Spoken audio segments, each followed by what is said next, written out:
Hello and welcome. My name is Kevin. This is Do It for Bruce. We're here in CK3 once more with you all for another time lapse.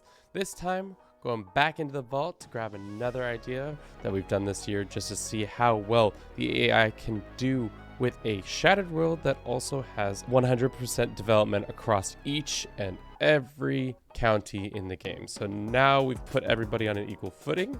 Let's get down to our predictions. Our first prediction is that I have a feeling that traditionally what we've been seeing is Francia be a powerhouse in the game. So I think it's going to be a toss-up between the Empire of Francia and the Arabian Empire. Those two seem to pop out for whatever reason to be the best, starting in 1066. So my guess is Catholicism will be the best faith in the game, most counties and all that jazz. And last but not least, let's say country languages. Obviously, there's none right now. I think French will be the most spoken. Or maybe the Mongols will come along and make their own destiny. Mongolic will be the most spoken language. With those out of the way, let's get to the time lapse. I'll see you in a bit.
We're 283 years in the future, and things have consolidated a significant amount ever since the last couple updates. It looks like the AI has finally figured out how to hold on to a larger empire of sorts. There are some large kingdoms, there's some large empires, but as always, let's dig deep first into religion, which seems to be things the split usually happens, has happened. It looks like Catholics are powerful, Orthodox are Russian Greek, Ashari has taken over most of Africa except for this Coptic outposts, and then a couple more Ashari out here in the east, as well as some Buddhist and Hindu and other different faiths out here. So let's see who's the top of the dog in the world, and it's probably, yes, Catholicism first, Ashari second, Orthodox third. Not surprising, nothing too crazy there. I did see a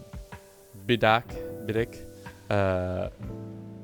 reformation happened, but it looks like they have begun to be stamped out by the Ashari in that area. Next, let's go to culture. We like to look here just to see if anything odd has been produced. It looks like French, for the most part, has been taking a stranglehold over this part of France. Looks like for whatever reason they just haven't evolved that much compared to their diverged brethren. Looks like the Anglo-Saxons stayed Anglo because the Norman invasion never happened. Court languages, see if anything happens. I said Mongolic was going to be the thing, but it looks like Shaz Turk is the top for the most part. Maybe Shaz Turk, maybe some French, maybe some Finnic being run for the money. How many states? 79, so probably not likely. 173.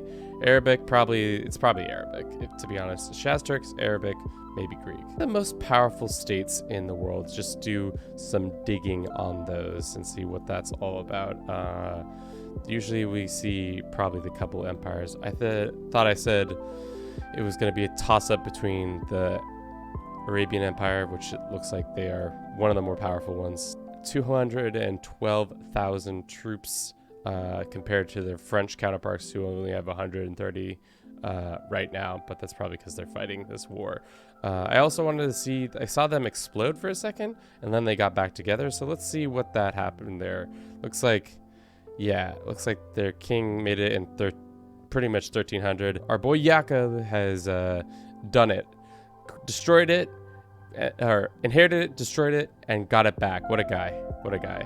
Compared to his thick brethren, who seems to have had a much smoother sailings.